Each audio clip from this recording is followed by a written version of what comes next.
Hello everyone, welcome to my YouTube channel prep with Shikha. आज की video में हम मैक्रो इकोनॉमिक्स का चैप्टर नंबर 5 पढ़ेंगे, जो कि है आपका मनी। ठीक है, मनी कहाँ से आया, मनी का इवोल्यूशन कैसे हुआ, मनी से पहले क्या था, या कितने टाइप्स का मनी है, ये सब कुछ हम इस चैप्टर के अंदर कंप्लीट करेंगे। वीडियो स्टार्ट करने से पहले अगर आप चैनल पे नए हैं तो प्लीज़ चैनल को सब्सक्राइब कर देना और बेल आइकन को प्रेस कर देना, ताकि मेरी वीडियोस की सारी नोटिफिकेशन आपके पास जल्दी से जल्दी पहुंच जाए। तो बिना टाइम वेस्ट करे अब हम अपनी वीडियो को स्टार्ट करते हैं, जिसमें फर्स्ट है meaning and evolution of money. Money का मीनिंग क्या होता है और इवोल्यूशन ऑफ मनी क्या है। A thing which is commonly accepted as a medium of exchange is called money. एक ऐसी वस्तु जिसको सभी लोग किसी भी चीज़ को एक्सचेंज करने के लिए या खरीदने के लिए एक साधन मानते हैं, उसको हम मनी बोलते हैं। क्या बोलते हैं? Money. For example, a rupee in India is money as it is commonly accepted medium of exchange here. जैसे कि इंडिया के अंदर रुपी चलता है, क्यों? क्योंकि रुपी हम किसी को भी देंगे तो कोई भी इंसान हमें कोई भी वस्तु उसके बदले दे देगा, क्योंकि यही एक साधन है जो हमारे पूरे इंडिया के अंदर चलता है। Likewise, a dollar in USA is money as it is a commonly accepted medium of exchange there। उसी तरीके से यूएसए के अंदर क्या चलता है? डॉलर चलता है। तो डॉलर डॉलर ही एक साधन है जहाँ पे जिसके बदले लोग कुछ भी खरीद सकते हैं डॉलर देके। Clear? In olden days goods were exchanged for goods. पुराने टाइम में, पुराने दिनों में गुड्स के बदले, वस्तु के बदले वस्तु ही बदली जाती थी, क्योंकि मनी नहीं थी उस टाइम पे। Thus a cobbler would make shoes in return for wheat from the farmer. तो कॉबलर को शूज़ ही मतलब रिटर्न में मिलेंगे अगर वो फार्मर से क्या ले रहा है? वीट ले रहा है। मतलब कि आपके पास सिंपल सी चीज़ है, एक कॉबलर है तो वो शूज़ तक ही सीमित रहेगा, एक फार्मर है तो हम उससे ग्रेन्स या वीट ही ले सकते हैं। ठीक है। A farm worker would get grains as a reward for his labour and so on. और जो फार्म वर्कर है उसको रिवॉर्ड के फॉर्म में, लेबर के फॉर्म, अगर वो लेबर है, ठीक है, तो उसको रिवॉर्ड की फॉर्म में क्या मिलेंगे? ग्रेन्स ही मिलेंगे। This system of exchange was known as barter system. और इस सिस्टम ऑफ एक्सचेंज को बोला जाता था बार्टर सिस्टम, जो कि हम अभी धीरे धीरे बहुत एक्सप्लेन में पढ़ेंगे। ठीक है। But with the multiplicity of wants and greater need for exchange, barter system proved to be an inefficient system of exchange। But लेकिन लोगों की इतनी ज़्यादा इच्छाएं थी, मतलब लोगों के पास इतनी सारी वॉन्ट्स थी, जिसकी वजह से ये बार्टर सिस्टम इनएफिशिएंट हो गया। मतलब ये सब लोगों की वॉन्ट्स को सेटिस्फाई नहीं कर पा रहा था। It is then that we invented money. उसके बाद ही मनी का इन्वेंशन हुआ। A common medium of exchange money, जो कि एक ऐसा साधन था जिसको हर कोई एक्सेप्ट करता था। कोई भी मनी एक्सेप्ट करने से मना नहीं करता था किसी भी वस्तु के बदले। Now goods were not sold for goods, instead goods were sold for money. फिर मनी के आने के बाद गुड्स के बदले गुड्स नहीं बेचे जा रहे थे, बजाय किसके? अब गुड्स के बदले हम पैसा दे रहे थे। ठीक है, मनी दे रहे थे। Initially coins of golds and silver were introduced as money. Starting में सबसे पहले कॉइन्स और सिल्वर, मतलब गोल्ड के कॉइन्स और सिल्वर के कॉइन्स क्या हुए थे? इंट्रोड्यूस किए गए थे मनी की फॉर्म में। Subsequently alloy metal was used for coinage along with paper money. उसके बाद अलॉय मेटल यूज़ होने लग गया था कॉइनेज के लिए, और पेपर मनी का इस्तेमाल होने लग गया था। And now is the age of plastic money, जहाँ पे अब हम किस एज में हैं? Plastic money in the form of cash cards, मतलब कि जो कि कैश कार्ड के फॉर्म में होते हैं, और e money in the form of electronic transfer of money by way of credit debit entries in the bank account. और इलेक्ट्रॉनिक मनी चल गई है अब, जो कि क्रेडिट कार्ड, डेबिट कार्ड, जिनमें हम बैंक से ट्रांसफ़र कर सकते हैं, बैंक से क्रेडिट डेबिट कर सकते हैं। Thus the origin of money is related to the need to facilitate exchange. मतलब कि जो मनी का ओरिजिन था वो किस वजह से हुआ? मनी का इवोल्यूशन किस वजह से हुआ? ताकि लोग अपनी नीड को फैसिलिटेट कर पाएँ, लोगों को बेसिकली जो चाहिए वो सबसे खरीद पाएँ। Clear? Therefore, money is generally defined as the thing that is commonly accepted as a medium of exchange। इसी वजह से मनी को generally accepted as a medium बोला गया, एक साधन बोला गया जिसको हर कोई एक्सेप्ट कर लेगा किसी भी चीज़ को खरीदने के लिए। क्लियर है? फिर आता है आपका डेफिनेशन ऑफ मनी। अब मनी की डेफिनेशन क्या है, हमने ये तो पढ़ लिया कि मनी कैसे आया, क्या क्या स्ट्रगल्स थे। अब डेफिनेशन पढ़ते हैं। Money is what money does. It is defined as an instrument that serves as a medium of exchange, a store of value, a measure of value and a standard for deferred payment. Money क्या है? Money जो है वही है exactly इसका, इसके अंदर कोई और तीर कमान नहीं लगे हुए या कुछ और नहीं है। मनी जो है एग्जैक्टली वही है, जिस एक ऐसा इंस्ट्रूमेंट ये हम बोल सकते हैं, जो मनी है वो एक ऐसा इंस्ट्रूमेंट है जो कि हमें क्या प्रोवाइड करती है, मीडियम ऑफ एक्सचेंज। किसी के बदले कुछ किसी वस्तु के बदले हम पैसे देके उसको खरीद सकते हैं, किसी से कुछ खरीदने का साधन। दूसरा स्टोर ऑफ वैल्यू, एक ऐसी वस्तु जिसको हम स्टोर करके रख सकते हैं फ्यूचर के लिए। मेजर ऑफ वैल्यू, जिससे हम किसी भी वस्तु की वैल्यू को मतलब उसको माप सकते हैं कि ये कितने की है कितने की नहीं। डेफर्ड पेमेंट कर सकते हैं, स्टैंडर्ड फॉर डेफर्ड पेमेंट मतलब फ्यूचर पेमेंट कर सकते हैं हम मनी की हेल्प से। क्लियर है आपको? इनको अब हम एक्सप्लेन में पढ़ते हैं कि ये सारे क्या होते हैं। Money is medium of exchange. Medium of exchange मतलब गुड्स और services can be exchange because of money. मतलब हम गुड्स और सर्विसेज को किसी से भी ले सकते हैं या दे सकते हैं, किसके बदले? मनी के बदले। मेजर ऑफ वैल्यू मतलब we decide price of different goods and services in terms of money. मतलब अगर हमें कुछ चाहिए तो उस गुड का कितना प्राइस है वो हम मनी की वजह से ही डिसाइड कर सकते हैं या कर पा रहे हैं। Store of value, money can be saved and stored for future use. मतलब मनी की वजह, मनी ही तो एक ऐसी चीज़ है जिसको हम आज जितना रखेंगे कल को भी उसकी वैल्यू उतनी ही रहेगी, बदलेगी नहीं, कम नहीं होगी ना ज़्यादा होगी। तो उसको हम फ्यूचर पर्पज़ के लिए स्टोर करके रख सकते हैं। स्टैंडर्ड फॉर डेफर्ड पेमेंट मतलब कि money serves as a standard for deferred और फ्यूचर पेमेंट। मतलब हम कॉन्ट्रैक्चुअल पेमेंट कर सकते हैं, जैसे कि हमने अभी कोई कॉन्ट्रैक्ट कर लिया साइन, उसको हम बाद में पैसा देंगे, तो वो अगर बार्टर सिस्टम ही चलता तो हम कर पाते? ये नहीं कर पाते। तो मनी है जिसकी वजह से हम कॉन्ट्रैक्चुअल पेमेंट भी कर पा रहे हैं। फिर आता है आपका सबसे main barter system of exchange. Barter system क्या होता है basically? Barter system of exchange is a system in which goods are exchanged for goods. Barter system एक ऐसा सिस्टम है जहाँ पे गुड्स के बदले, वस्तु के बदले वस्तु एक्सचेंज की जाती है। If you have surplus production of rice you are to look for a person who needs rice. अगर आपके पास बहुत ज़्यादा मतलब सरप्लस ज़्यादा है राइस का प्रोडक्शन, मतलब आपके पास अगर राइस ज़्यादा है तो आपको एक ऐसे पर्सन को ढूंढना पड़ेगा जिसको राइस चाहिए हो, और and at the same time has cloth which you need for your self. और उस पर्सन के पास जिसको राइस चाहिए, उस पर्सन के पास वो चीज़ भी होनी चाहिए, जैसे कि क्लोथ होने चाहिए जो कि आपको चाहिए। तो बार्टर सिस्टम ये था। It means double coincidence of wants. इसको डबल कोइंसिडेंस ऑफ वांट्स भी बोला जाता है। Your want for cloth must coincide with somebody's want for rice, and you must have surplus of rice and somebody must have the surplus of cloth। मतलब कि जो आपकी want है वो सामने वाले की want से मैच करनी चाहिए। अगर मेरे पास राइस है तो सामने वाला चाहता है या नहीं चाहता राइस खरीदने, और मुझे राइस के बदले क्या चाहिए? कपड़े चाहिए, तो सामने वाले के पास कपड़े भी होने चाहिए। अगर वो मुझसे राइस खरीद रहा है तो उसके पास कपड़े होने चाहिए मुझे देने के लिए। Clear?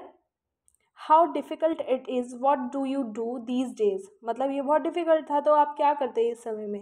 As a farmer you sell rice for money and as a cloth merchant you sell your cloth for money.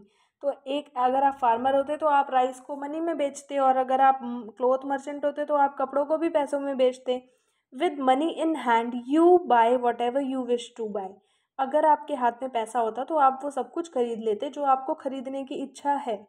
दस rice is exchanged for money, cloth is exchanged for money. तो इसी वजह से राइस को भी money के बदले लिया गया, खरीदा गया, बेचा गया, और क्लोथ को भी same as it is. Money act as a common medium of exchange. मनी एक ऐसा साधन है जिसको कॉमनली किसी भी चीज़ को परचेज करने के लिए या सेल करने के लिए इस्तेमाल करा जाता है। No such common medium of exchange exist in the C to C economy. और इसके अलावा कोई और साधन ऐसा नहीं है जो सी टू सी इकनॉमी के अंदर एग्जिस्ट करता है। सी टू सी इकनॉमी मतलब कमोडिटी टू कमोडिटी। कमोडिटी का मतलब होता है गुड, कोई भी वस्तु, ठीक है, where goods are exchange for goods. C to C exchange refers to barter system of exchange. Barter system of exchange को ही सी टू सी इकोनॉमी भी बोला जाता है, मतलब commodity to commodity exchange, sorry. Hence, C2C economy is an economy dominated by barter system of exchange. Commodity to commodity economy को बोला जाता है जहाँ पे बार्टर सिस्टम चलता है, क्लियर, जहाँ पे बार्टर सिस्टम डोमिनेट करता है। फिर है आपका drawbacks of barter system and there elimination. अब बार्टर सिस्टम तो था पहले के टाइम पे, पर लेकिन उसकी कुछ खामियां भी तो होंगी, उसकी कुछ कमियां भी तो होंगी, तो उनको कैसे हटाया जाए तो वो हम देखते हैं। Following are the principal drawbacks of barter system of exchange. It is with the introduction of money that these drawbacks have been eliminated. कुछ ड्रॉबैक्स थे बार्टर सिस्टम के, पर लेकिन मनी के आने की वजह से जो ये ड्रॉबैक्स थे वो पूरी तरीके से एलिमिनेट हो गए थे, ख़त्म हो गए थे, हट गए थे। सबसे पहला ड्रॉबैक है आपका double coincidence of bonds. Double coincidence of bonds is a core characteristics of the barter system of exchange. ये सबसे मेन कैरेक्टर था किसका, बार्टर सिस्टम ऑफ एक्सचेंज का। Double coincidence of bonds implies that at a point of time the two individuals are in possession of such goods which they are willing to exchange for the satisfaction of their wants. Double coincidence का मतलब ये है कि basically अगर मेरे पास एक biscuit है और मैं बिस्किट के बदले क्या लेना चाहती हूँ, किसी से एक बाउल लेना चाहती हूँ, ठीक है, एक क्या लेना चाहती हूँ, बाउल लेना चाहती हूँ। तो अगर मेरे पास बिस्किट है तो सामने वाले के पास क्या होना चाहिए, बिस्किट लेने की उसकी इच्छा होनी चाहिए और मुझे देने के लिए उसके पास एक बाउल होनी चाहिए, ठीक है, कटोरी मतलब बोल होनी चाहिए उसके पास, क्लियर। तो ये होता है डबल कोइंसिडेंस ऑफ वांट्स। एक मोमेंट पे ऐसे बंदे को ढूंढना कि जो हमारे पास है वो ले भी ले और जो हमें चाहिए वो हमें दे भी दे, क्लियर। ये होता है आपका डबल कोइंसिडेंस ऑफ वांट्स। फिर है आपका but it is not always so simple. But लेकिन ये हमेशा सो सिंपल नहीं था। It is not so simple to find a person who wants your horse and at the same time has a cow that you want to buy. तो ये ढूंढना बहुत difficult था कि आपका घोड़ा चाहिए किसी को और सेम उस पर्सन के पास काऊ भी होनी चाहिए जो आपको चाहिए उसके बदले, हॉर्स देने के बदले। Accordingly under the barter system of exchange remained extremely limited. तो बार्टर सिस्टम क्या, बार्टर सिस्टम के अंदर एक्सचेंज, एक वस्तु के बदले दूसरी वस्तु कैसी हो गई, बहुत लिमिटेड हो गई। हम कुछ ही चीज़ें एक्सचेंज कर पा रहे थे, सब कुछ थोड़ी मिल पा रहा था। With the emergence of money as a medium of exchange, the problem of double coincidence of wants has vanished. जैसे ही मनी आया, मनी के आने की वजह से जो प्रॉब्लम थी डबल कोइंसिडेंस ऑफ वांट्स की या बार्टर सिस्टम की, वो क्या हो गई, वैनिश हो गई पूरी तरीके से। Money as a medium of exchange has separated the act of sale and purchase. तो मनी ने क्या कर दिया, जो सेल और परचेज का एक्ट था, मतलब सेल करना या परचेज करना किसी भी गुड को, उनको पूरे तरीके से अलग अलग कर दिया, क्लियर। फिर सेकंड है आपका lack of a common unit of value. Lack of a common unit of value क्या बताता है आपको कि what is the value of your car. मतलब कि हम बार्टर सिस्टम में बता सकते हैं कि हमारी कार की वैल्यू कितनी है, नहीं ना। यू कैन रिप्लाई 5 लाख, ये तो हम अब बता सकते हैं ना। Can you give the same answer in barter system of exchange, exactly जो मैंने आपको बोला, सर्टेनली नॉट। क्यों, बार्टर सिस्टम के टाइम पे हमें पता ही नहीं था कि कार की वैल्यू कितनी होगी। अभी तो पता चला है ये, क्योंकि पैसा आ गया है, अब पैसे से हम उसकी वैल्यू का अंदाज़ा लगा सकते हैं, मेज़र कर सकते हैं। Under such a system your car would be valued in terms of horses, cause and buffaloes. और अगर बार्टर सिस्टम में हम बताते कार की वैल्यू, तो हम हॉर्स के हिसाब से बताते, काऊ के हिसाब से, बफेलो के हिसाब से, कि जितनी बड़ी गाड़ी उतना बड़ा कोई जानवर लगा दो उसके साथ, clear. Simply because there is no money, क्योंकि वहाँ पे कोई पैसा एग्जिस्ट ही नहीं कर रहा था, इस वजह से। Evolution of money has given us a common unit of value and therefore a system of accounting. मतलब कि इवोल्यूशन ऑफ मनी, मनी के आने की वजह से हमें एक वैल्यू पता लगने लगी, कॉमन यूनिट ऑफ वैल्यू, मतलब कि किसी वस्तु की कितनी वैल्यू है, क्लियर। और एक अकाउंटिंग का सिस्टम पता चला कि किस तरीके से हम इन सबको अकाउंट कर सकते हैं। Account in the sense accounting करना, हम मेज़र कर सकते हैं, समराइज कर सकते हैं, उसको नोट कर सकते हैं, उसकी वैल्यू निकाल सकते हैं, क्लियर। फिर आपका थर्ड पॉइंट है ड्रॉबैक में difficulty of future payments and contractual payments. मतलब कि हमें फ्यूचर पेमेंट करने में नुकसान होता था, मतलब नुकसान नहीं, समझ नहीं आता था कि वो चल भी पाएगा या नहीं, ठीक है। क्यों, क्योंकि आप किसी को ये नहीं बोल सकते ना कि 10 साल के बाद आप मेरे से आके गेहूँ ले जाना। इतनी 10 साल तक आपकी वो गेहूँ जो आपने स्टोर करके रखी है, क्या वो सेफ़ रहेगी, ख़राब हो जाएगी, सड़ जाएगी। तो मनी के आने से क्या हुआ, हम मनी के लिए तो बोल सकते हैं ना 10 साल बाद आप मेरे से 10 लाख रुपए ले लेना। हाँ, क्योंकि वो 10 साल बाद भी 10 रखे हैं हमने, तो 10 ही रहेंगे, कम नहीं होंगे ना ज़्यादा होंगे। For example, these days you hire a worker and strike a contract to pay him say 10,000 per month. ठीक है, आपने अभी एक वर्कर हायर किया है और आपने उससे कॉन्ट्रैक्ट कर लिया है कि हम आपको 10,000 पर मंथ देंगे। What do you do in a barter system? हम बार्टर सिस्टम में होते तो क्या करते? Would you decide to pay him in terms of table of और चेयर, और टर्म्स ऑफ राइस और wheat, in terms of drugs और चॉकलेट्स? कि हाँ, हम बार्टर सिस्टम के टाइम पे ये डिसाइड करते कि हाँ, इसको हम इतने पर मंथ के हिसाब से इतने टेबल चेयर दे देंगे, या इतने चावल और गेहूँ दे देंगे, या इतनी दवाइयाँ दे देंगे, या चॉकलेट दे देंगे, नहीं ना। तो वही चीज़ बात कर रहे हैं यहाँ पे एग्जैक्टली। कॉन्ट्रैक्चुअल पेमेंट्स और future payments would certainly be very difficult under barter system of exchange. तो कॉन्ट्रैक्चुअल पेमेंट्स बहुत डिफिकल्ट हो जाती हैं कहाँ पे?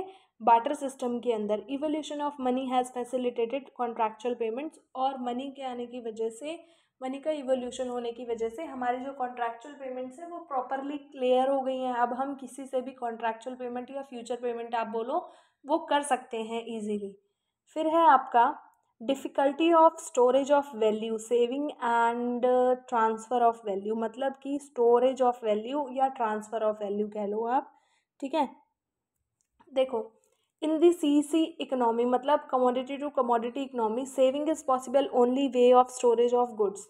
C2C कमोडिटी टू कमोडिटी वाली इकोनॉमी के अंदर हम क्या सेव कर सकते थे? सिर्फ वस्तुएं तो संभाल के रख सकते थे। ठीक है, it involve substantial storage cost as well as fear of capital loss. ठीक है, बट लेकिन उनको स्टोर भी करके रखते तो हमें बेसिकली पहले तो स्टोरेज चाहिए होना चाहिए होता था। किसी भी सामान को संभाल के रखेंगे उसके लिए जगह तो चाहिए, तो स्टोरेज कॉस्ट इन्वॉल्व होती है।